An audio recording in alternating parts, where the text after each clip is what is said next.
নমস্কার বন্ধুরা, প্রত্যেককে ফোকাস মাধ্যমিক চ্যানেলে স্বাগত জানাই। আজকে তোমাদের জন্য একটা খুব গুরুত্বপূর্ণ ভিডিও নিয়ে হাজির হয়েছি তোমাদের সামনে। তোমরা যারা এবছর মাধ্যমিক পরীক্ষা দেবে এবং আগামী দিনেও মাধ্যমিক পরীক্ষা দেবে তাদের জন্য আজকের এই ভিডিওটা খুব গুরুত্বপূর্ণ। কারণ আজকে তোমাদের সাথে আলোচনা করব 2018 সালের মাধ্যমিকের কোশ্চেন পেপার নিয়ে। কোন বিষয় না, জিওগ্রাফি অর্থাৎ ভূগোল বিষয় নিয়ে তোমাদের সঙ্গে আলোচনা করব। ঠিক আছে, তোমরা পুরো ভিডিওটা শেষ পর্যন্ত মনোযোগ দিয়ে দেখো। আশা করি এই কোশ্চেন পেপারটা সলভ করলে তোমরা এখান থেকে অনেক কোশ্চেন কিন্তু কমন পাবে। তো পুরো ভিডিওটা শেষ পর্যন্ত দেখো।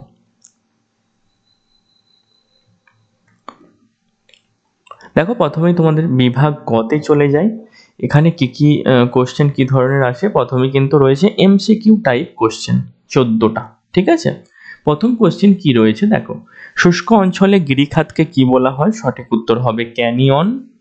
তোমরা কিন্তু আমার সাথেও একবার মুখে বলার চেষ্টা করো, তাহলে দেখবে অনেক দিন তোমাদের মনে থাকবে। ঠিক আছে, পরীক্ষার খাতায় লিখতে অসুবিধা হবে না। পরের কোশ্চেন, পাখির পায়ের মতো আকৃতির বদ্বীপ গঠিত হয়েছে কোথায়? না, এখানে সঠিক উত্তর হবে মিসিসিপি মিসৌরির মোহনায়। উল্কাপিণ্ড পুড়ে ছাই হয় নিম্নলিখিত স্তরে। কোন স্তরে? না, মেসোস্ফিয়ার। কোথায়? মেসোস্ফিয়ার। মার্কিন যুক্তরাষ্ট্রে পৃথিবীর সর্বাপেক্ষা বিধ্বংসী ঘূর্ণিঝড় টর্নেডোকে এই নামেও ডাকা হয়। কোন নামে? না, টুইস্টার। কোন নামে? টুইস্টার। শীতল লাব্রাডর স্রোত ও উষ্ণ উপসাগরীয় স্রোত মিলিত হয়ে ঘন কুয়াশা ও ঝড়ঝঞ্ঝার সৃষ্টি করে যে উপকূল অঞ্চলে, তা হলো কি? না, এখানে সঠিক উত্তর হবে নিউ ফাউন্ডল্যান্ড উপকূল। মোড়া কোটালের সময়ে চন্দ্র ও সূর্য পৃথিবীর সাপেক্ষে নিম্নলিখিত কোণে অবস্থান করে। কোন কোণে? না, 90 ডিগ্রি। নিম্নলিখিত বজ্র পদার্থটি জৈব অভঙ্গুর বর্জ্য। এখানে সঠিক উত্তর কি হবে? সবকটি প্রযোজ্য। ঠিক আছে, এই যে কোশ্চেন পেপারটা তোমাদের সলভ করাচ্ছি, এটা কিন্তু এবছর খুব ইম্পর্টেন্ট। কারণ শুধুমাত্র তোমরা 2023টা বাদ দিয়ে বিগত বছরের অন্তত 4-5 বছরের কোশ্চেন পেপারটা একটু যদি সলভ করো, দেখবে বহু কোশ্চেন তোমরা হুবহু একদম কমন পাচ্ছ। নিম্নলিখিত রাজ্য ভেঙে তেলেঙ্গানা রাজ্যের সৃষ্টি হয়। কোনটা ভেঙে? না, এখানে সঠিক উত্তর হবে অন্ধ্রপ্রদেশ। শিবালিক হিমালয়ের পাদদেশীয় অঞ্চলে ক্ষুদ্র ক্ষুদ্র শিলাখণ্ড সঞ্চিত হয়ে যে সমভূমি গঠিত হয় তাকে বলা হয় কি? বলে তাকে বলা হয় ভাবর। ভারতে একটি লবণাক্ত হ্রদের উদাহরণ কি হলো? এখানে সঠিক উত্তর হবে প্যাংগং হ্রদ। ল্যাটেরাইট মৃত্তিকা দেখা যায় নিম্নলিখিত অঞ্চলে। কোথায় দেখা যায় ল্যাটেরাইট? না, পশ্চিমঘাট পর্বতের পশ্চিম ঢালে।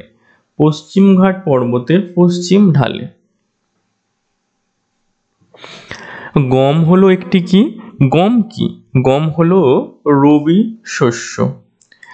উত্তরে শ্রীনগর থেকে দক্ষিণে কন্যাকুমারীকে যুক্ত করার জন্য দ্রুতগামী সড়ক যোগাযোগ পরিকল্পনার নাম দেয়া হয়েছে কোথায়? না, এখানে সঠিক উত্তর হবে উত্তর দক্ষিণ করিডোর। ভারত থেকে প্রেরিত কৃত্রিম উপগ্রহ হলো ড্যাশ। ভারত থেকে প্রেরিত কৃত্রিম উপগ্রহ হলো IRS। এই কোশ্চেনটার উত্তর হচ্ছে কি? IRS। এবার বিভাগ খতে আমরা যাব। বিভাগ খতে কি বলেছে? বাক্যগুলি শুদ্ধ হলে সু লেখো, অশুদ্ধ হলে অ লেখো। তোমরা কিন্তু এখানে টিক চিহ্ন কিংবা ক্রস চিহ্ন দিয়ে আসবে না। সত্য কিংবা মিথ্যা এটাও লেখা যাবে না। এখানে সু আর অ এটাই লিখতে হবে। ঠিক আছে, দেখো প্রথম কোশ্চেন, জলপ্রপাতের পাদদেশে মন্থকূপের সৃষ্টি হয়, এটা শুদ্ধ না অশুদ্ধ? এটা হচ্ছে অশুদ্ধ। পরবর্তী কোশ্চেন হচ্ছে বায়ুর চাপ 14 ব্যারোমিটারের সাহায্যে মাপা হয়, এটা কি? এটা হচ্ছে শুদ্ধ। নিরক্ষীয় অঞ্চলে জলবায়ু অঞ্চলে ঋতু পরিবর্তন লক্ষ্য করা যায়, এটা কি? তিনেরটা হচ্ছে অশুদ্ধ।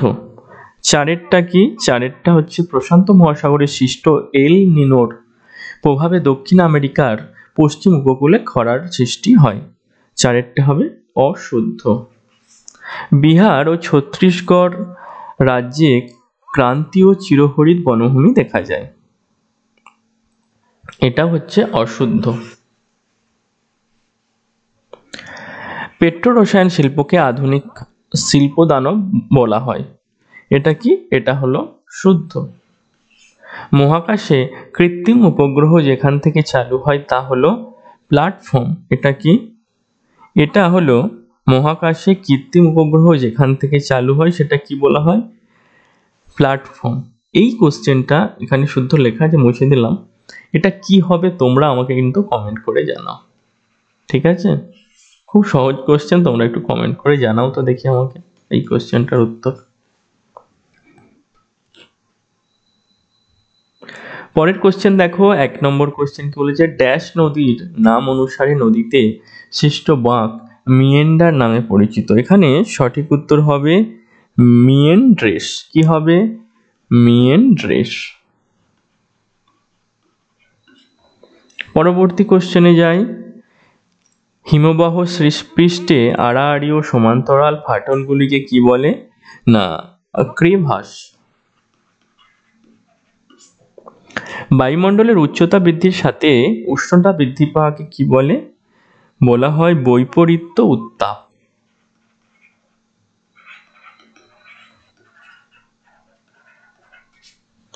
ভোরা কোটালের সময় সমুদ্রের জল প্রবল বেগে মোহনা দিয়ে নদীতে প্রবেশ করে, একে কি বলে? একে বলে বান ডাকা বা জোয়ারি বান। এরপর কি আছে? যে সকল বজ্র বিয়োজিত হয়ে জল, মাটি ও বাতাসের সঙ্গে মিশে যায় তাকে কি বলে? তাকে বলা হয় জৈব ভঙ্গুর বর্জ্য বা পচনশীল বর্জ্য, ঠিক আছে? তারপরে দেখো ড্যাশ মেঘালয়ের মালভূমির সর্বোচ্চ অংশ। কি হবে এটা? বলো বলো। এটা তোমাদের জন্য একটা হোমওয়ার্ক থাকলো, আমাকে জানাও কমেন্ট বক্সে। 2011 সালের আদম অনুসারে ভারতের সাক্ষরতার হার কত পার্সেন্ট? ভারতের সাক্ষরতার হার 74.04%, ঠিক আছে? এরপর একদম শর্ট টাইপের কিছু কোশ্চেন দেখো, একটি দুটি বাক্যে উত্তর দিতে হবে, দুটি শব্দে উত্তর দিতে হবে। সাহারা বালুকাময় মরুভূমি কি নামে পরিচিত? সাহারা বালুকাময় মরুভূমি কি নামে পরিচিত বলো? খুব সহজ কোশ্চেন, আমাকে এটাও তোমরা কমেন্ট করে জানাবে।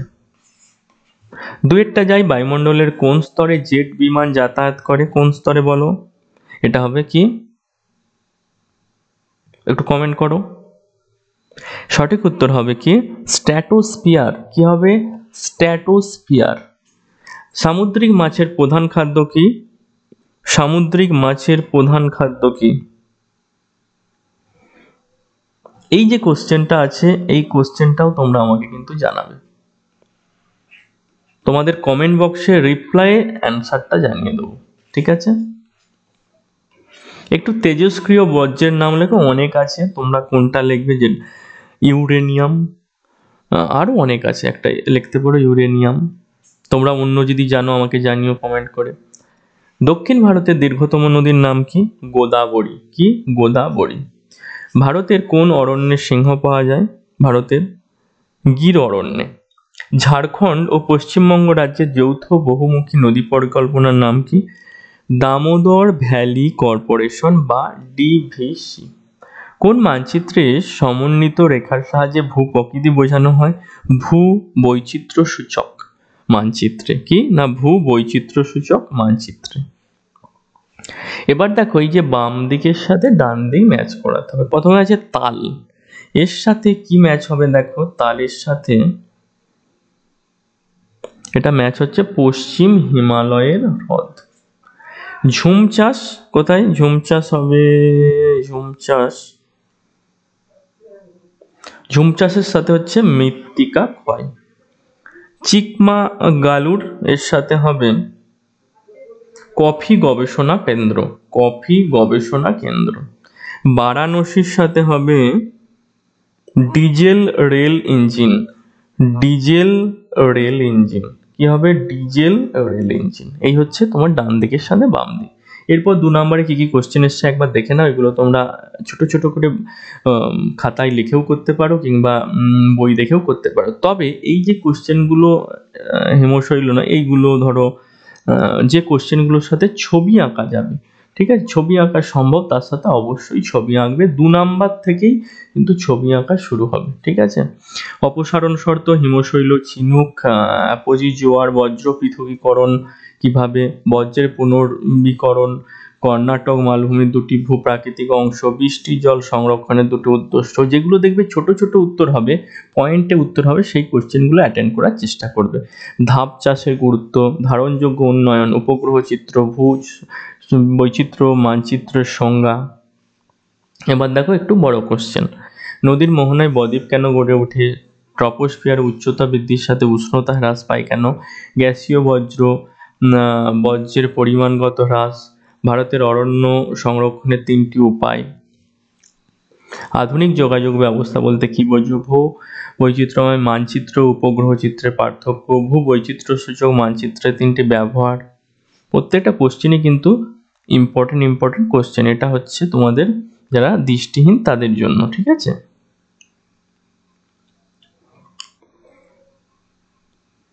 এখানে হচ্ছে তোমাদের কি কি পয়েন্ট, মানে তোমাদের মানচিত্রে কি কি আঁকতে হবে দেখো। শিবালিক পর্বত, কৃষ্ণা নদী, এগুলো দেখো।